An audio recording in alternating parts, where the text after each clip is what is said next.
ओम शांति। आज 19 अगस्त 2020 की मुरली में बाबा ने कहा, मीठे बच्चे, अभी तुम्हारी सुनवाई हुई है। आखिर वह दिन आ गया जब तुम उत्तम से उत्तम पुरुष इस पुरुषोत्तम संगम युग पर बन रहे हो। आज की मुरली का प्रश्न है, हार और जीत से संबंधित कौन सा एक ऐसा भ्रष्ट कर्म है जो मनुष्य को दुखी करता है? उत्तर है जुआ। बहुत मनुष्यों में जुआ खेलने की आदत होती है। यह भ्रष्ट कर्म है, क्योंकि हारने से दुख, जीतने से खुशी होगी। तुम बच्चों को बाप का फरमान है, बच्चे देवी कर्म करो। ऐसा कोई भी कर्म नहीं करना है जिसमें टाइम वेस्ट हो। सदा बेहद की जीत पाने का पुरुषार्थ करो। आज की मुरली का गीत है, आखिर वह दिन आया आज। अब सुनते हैं मुरली विस्तार से। ओम शांति, डबल ओम शांति। तुम बच्चों को भी कहना होगा ओम शांति। यहाँ फिर है डबल ओम शांति। एक सुप्रीम आत्मा शिव बाबा कहते हैं ओम शांति, दूसरा ये दादा कहते हैं ओम शांति। बाबा कहते हैं और शिव बाबा दोनों है ना, दोनों बाबा के तन में शिव बाबा होते हैं, तो दोनों कहते हैं ओम शांति। फिर तुम बच्चे भी कहते हो, हम आत्मा शांत स्वरूप है, रहने वाले भी शांति देश के हैं। यहाँ इस स्थूल देश में पाठ बजाने आए हैं। यह बातें आत्माएं भूल गई है। फिर आखिर वह दिन तो जरूर आया है जब सुनवाई होती है। इसलिए आज का गीत भी है ना, आखिर वह दिन आया आज। कौन सी सुनवाई? कहते हैं बाबा, दुख हर कर सुख दो। हर एक मनुष्य सुख शांति ही पसंद करते हैं। बाप है गरीब निवाज। इस समय भारत बिल्कुल गरीब है। अभी गरीब है ना भारत इस समय। पहले साहूकार था, पहले सोने की चिड़िया थी, अभी सबने लूट लिया और एकदम गरीब हो गया। बच्चे जानते हैं हम बिल्कुल साहूकार थे। यह भी तुम ब्राह्मण बच्चे जानते हो, बाकी तो सब जंगल में है। तुम बच्चों को भी नंबरवार पुरुषार्थ अनुसार निश्चय है। नंबरवार है ना, जैसा पुरुषार्थ करेंगे उस अनुसार निश्चय होगा। तुम जानते हो यह है श्री श्री। उनकी मत भी श्रेष्ठ श्रेष्ठ है। किनकी? शिव बाबा की। भगवानुवाच है ना, मनुष्य तो राम राम की ऐसी धुन लगाते हैं जैसे बाजा बजता है। राम राम राम राम ऐसे करते रहते हैं ना। अब राम तो त्रेता का राजा था, उनकी महिमा बड़ी थी। 14 कला था, 2 कला कम उनके लिए भी गाते हैं, राम राजा राम प्रजा। तुम साहूकार बनते हो ना, राम से ज्यादा साहूकार फिर लक्ष्मी नारायण होंगे। लक्ष्मी नारायण तो 16 कला संपूर्ण थे ना, राम तो 14 कला संपूर्ण थे। राजा को अन्नदाता कहते हैं। बाप भी दाता है, वह सब कुछ देते हैं। बच्चों को विश्व का मालिक बनाते हैं। यहाँ कोई अप्राप्त वस्तु होती नहीं जिसके लिए पाप करना पड़े। ऐसी कोई वस्तु नहीं होती है जिसके लिए पाप करना पड़े। वहां पाप का नाम नहीं होता। कहां पर? सतयुग में। आधा कल्प है देवी राज्य, फिर आधा कल्प है आसुरी राज्य। असुर अर्थात जिनमें देह अभिमान है, 5 विकार है। अभी तुम आए हो खिवैया अथवा भगवान के पास, बागवान सॉरी, अभी तुम आए हो खिवैया अथवा बागवान के पास। तुम जानते हो हम डायरेक्ट उनके पास बैठे हैं। तुम बच्चे भी बैठे बैठे भूल जाते हो। भगवान जो फरमाते हैं वह मानना चाहिए ना। पहले तो वह श्रीमत देते हैं, श्रेष्ठ ते श्रेष्ठ बनाने के लिए, तो मत पर चलना चाहिए ना। श्रीमत पर चलना चाहिए ना, क्योंकि उससे ही हम श्रेष्ठ बनेंगे, उससे ही हम सतयुग में जाएंगे। पहली पहली मत देते हैं, देही अभिमानी बनो। देही अभिमानी अर्थात अपने को आत्मा समझो। सबसे पहली मत यही है। बाबा हम आत्माओं को पढ़ाते हैं, यह पक्का पक्का याद करो। यह अक्सर याद किया तो बेड़ा पार है। बच्चों को समझाया है तुम ही 84 जन्म लेते हो। तुम ही तमो प्रधान से सतो प्रधान बनते हो। यह दुनिया तो पतित दुखी है। स्वर्ग को कहा जाता है सुखधाम। क्यों कहते हैं स्वर्ग को सुखधाम? क्योंकि वहां सुख होता है, वहां दुख का नामो निशान नहीं है। इसलिए हम स्वर्ग को कहते हैं सुखधाम, और अभी जो ये कलयुग है इसको कहते हैं दुखधाम, क्योंकि यहाँ दुख ही दुख है। बच्चे जानते हैं शिव बाबा भगवान हमको पढ़ाते हैं, उनके हम स्टूडेंट है। वह बाप भी है, टीचर भी है, तो पढ़ना भी अच्छी रीति चाहिए ना, देवी कर्म भी चाहिए। कोई भ्रष्ट कर्म नहीं करना चाहिए। भ्रष्ट कर्म में जुआ भी आ जाता है, यह भी दुख देते हैं। हारा तो दुख होगा, जीता तो खुशी होगी। जुआ में यही होता है ना, अगर हार गए तो दुख होता है और जीत गए तो बहुत खुश होते हैं। अभी तुम बच्चों ने माया से बेहद की हार खाई है। यह है भी बेहद के हार और जीत का खेल। 5 विकारों रूपी रावण से हारे हार है, उन पर जीत पानी है। माया ते हारे हार है, अब तुम बच्चों की जीत होनी है। अब तुमको भी जुआ आदि सब छोड़ देना चाहिए। अब बेहद की जीत पाने पर पूरा अटेंशन देना चाहिए। कोई भी ऐसा कर्म नहीं करना है, टाइम वेस्ट नहीं करना है। बेहद की जीत पाने के लिए पुरुषार्थ करना है। कराने वाला बाप समर्थ है, वह है सर्वशक्तिमान। यह भी समझाया है सिर्फ बाप सर्वशक्तिमान नहीं है, रावण भी सर्वशक्तिमान है। आधा कल्प रावण राज्य, आधा कल्प राम राज्य। रावण भी सर्वशक्तिमान है ना, क्योंकि आधा कल्प उसका राज्य रहता है। अभी तुम रावण पर जीत पाते हो। अब वह हद की बातें छोड़ बेहद में लग जाना है। खिवैया आया है, आखिर वह दिन आया तो है ना। पुकार की सुनवाई होती है, ऊंच ते ऊंच बाप के पास। बाप कहते हैं बच्चे, तुमने आधा कल्प बहुत धक्के खाए हैं, पतित बने हो। पावन भारत शिवालय था, तुम शिवालय में रहते थे। अभी तुम वैश्यालय में हो।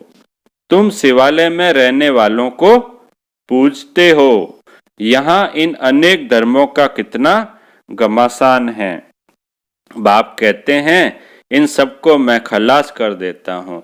सबका विनाश होना है और धर्म स्थापक विनाश नहीं करते हैं। धर्म स्थापक थोड़ी विनाश करेंगे। वह सद्गति देने वाले गुरु भी नहीं हैं। सद्गति ज्ञान से ही होती है। सर्व का सद्गति दाता ज्ञान सागर बाप ही है, शिव बाबा ही है। ये अक्सर अच्छी रीति नोट करो। बहुत है जो यहाँ सुनकर बाहर गए तो यहाँ की यहाँ रह जाती है। जैसे गर्भ जेल में कहते हैं हम पाप नहीं करेंगे, बाहर निकले बस वहां की वहां रही। थोड़ा बड़ा हुआ पाप करने लग पड़ते। काम कटारी चलाते हैं। सतयुग में तो गर्भ भी महल रहता है, तो बाप बैठ समझाते हैं आखिर वह दिन आया आज। कौन सा दिन? पुरुषोत्तम संगम योग का, जिसका कोई को पता नहीं है। बच्चे फील करते हैं हम पुरुषोत्तम बनते हैं। उत्तम ते उत्तम पुरुष हम ही थे। श्रेष्ठ ते श्रेष्ठ कर्म था, कर्म भी श्रेष्ठ ते श्रेष्ठ थे। ठीक है ना, धर्म भी श्रेष्ठ था और कर्म भी श्रेष्ठ थे। रावण राज्य ही नहीं होता। आखिर वह दिन आया जो बाप आया है पढ़ाने, वही पतित पावन है। ठीक है ना, आखिर वह दिन आया है ना जब बाप पढ़ाने आया है, तो वह कौन है? वही हमको पतित से पावन बनाने वाला है।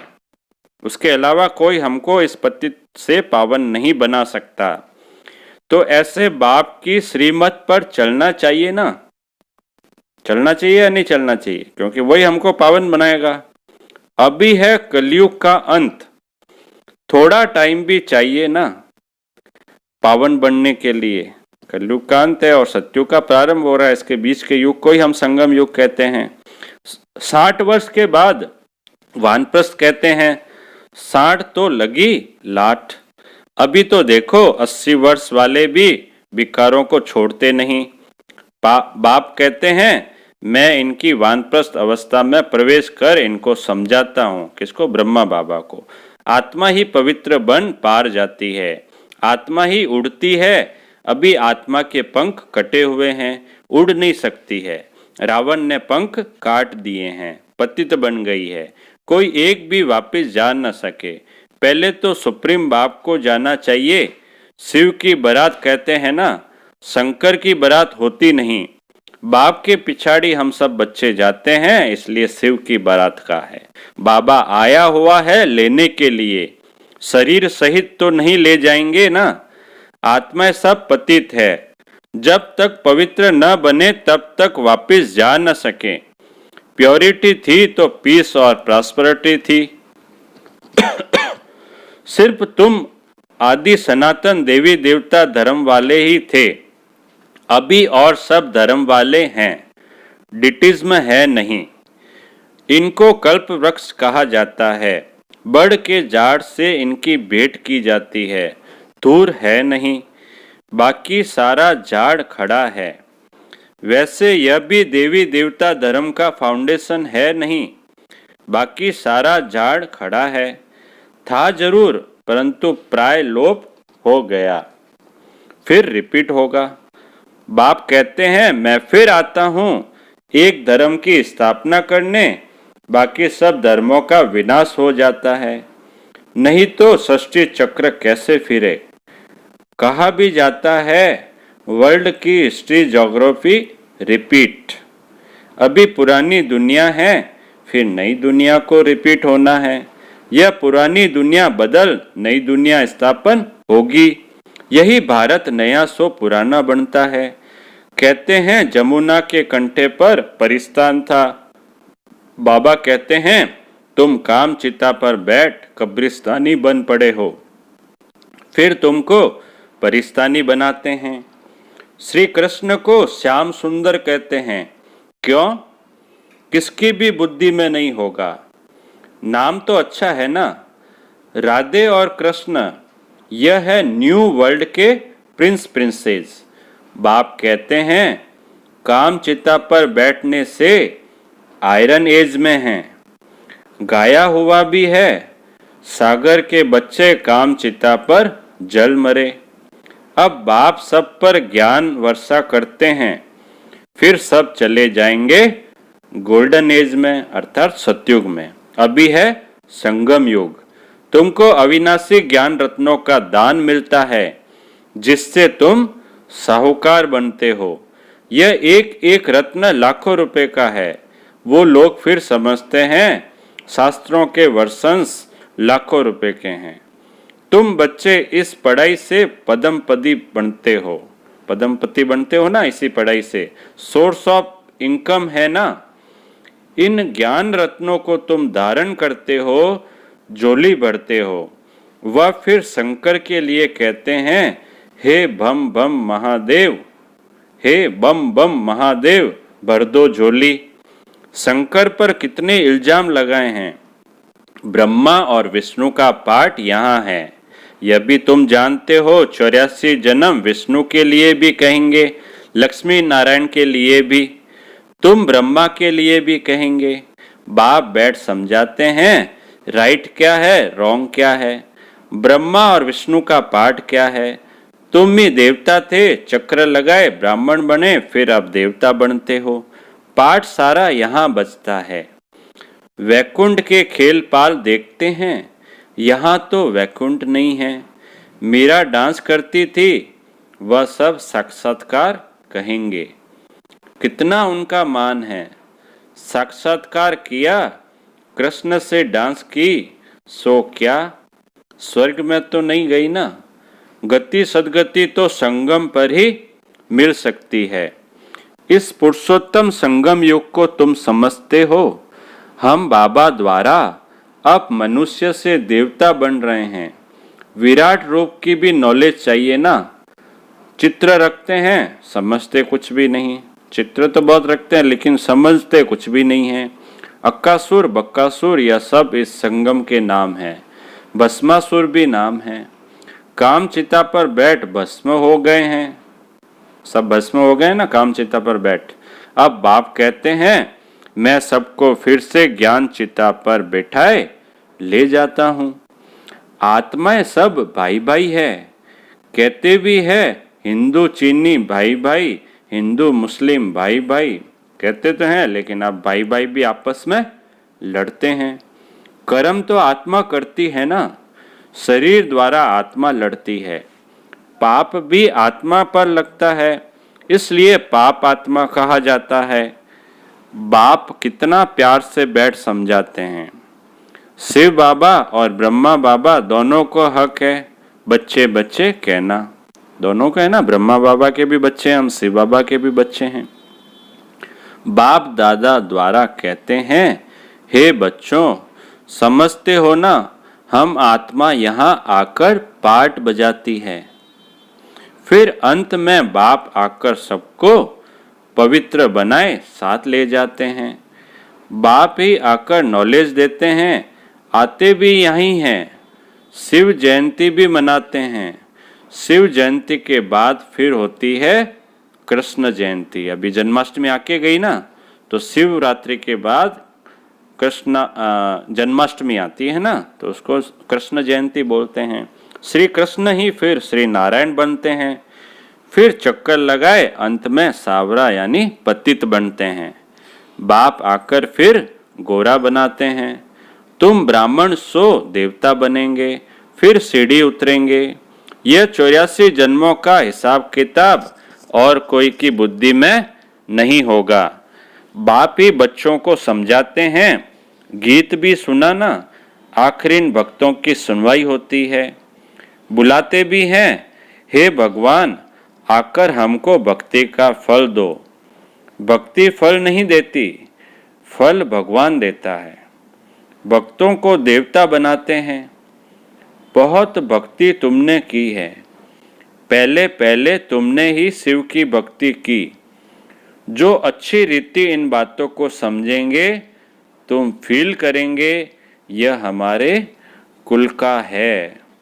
किसकी बुद्धि में ठहरता नहीं है तो समझो भक्ति बहुत नहीं की है, पीछे आया है। यहाँ भी पहले नहीं आएंगे, यह हिसाब है। जिसने बहुत भक्ति की है उनको बहुत फल मिलेगा। थोड़ी भक्ति थोड़ा फल। वह स्वर्ग के सुख भोग नहीं सकते, क्योंकि शुरू में शिव की भक्ति थोड़ी की है। ठीक है ना। तुम्हारी बुद्धि अब काम करती है। बाबा भिन्न भिन्न युक्तियां बहुत समझाते हैं। अच्छा, मीठे मीठे सिकी लदे बच्चों प्रति माता पिता बाप दादा का याद प्यार और गुड मॉर्निंग। रूहानी बाप की रूहानी बच्चों को नमस्ते। हम रूहानी बच्चों की रूहानी बाप दादा को याद प्यार, गुड मॉर्निंग और नमस्ते नमस्ते नमस्ते। अब सुनते हैं धारणा के लिए मुख्य सार। पहला पॉइंट है एक एक अविनाशी ज्ञान रत्न जो पद्मों के समान है, इनसे अपनी झोली भर बुद्धि में धारण कर फिर दान करना है। दूसरा पॉइंट है श्री श्री की श्रेष्ठ मत पर पूरा पूरा चलना है। आत्मा को सतो प्रदान बनाने के लिए देही अभिमानी बनने का पूरा पूरा पुरुषार्थ करना है। वरदान है आज का, मन मना भव की विधि द्वारा बंधनों के बीज को समाप्त करने वाले नष्टो मोहा स्मृति स्वरूप भव। सार है बंधनों का बीज है संबंध। जब बाप के साथ सर्व संबंध जोड़ लिए तो और किसी में मोह कैसे हो सकता। बिना संबंध के मोह नहीं होता और मोह नहीं तो बंधन नहीं। जब बीज को ही खत्म कर दिया तो बिना बीज के वृक्ष कैसे पैदा होगा। यदि अभी तक बंधन है तो सिद्ध है कि कुछ तोड़ा है कुछ जोड़ा है। इसलिए मन मना भव की विधि से मन के बंधनों से भी मुक्त नष्टो मोहा स्मृति स्वरूप बनो। फिर ये शिकायतें समाप्त हो जाएगी कि क्या करें, बंधन है कटता नहीं।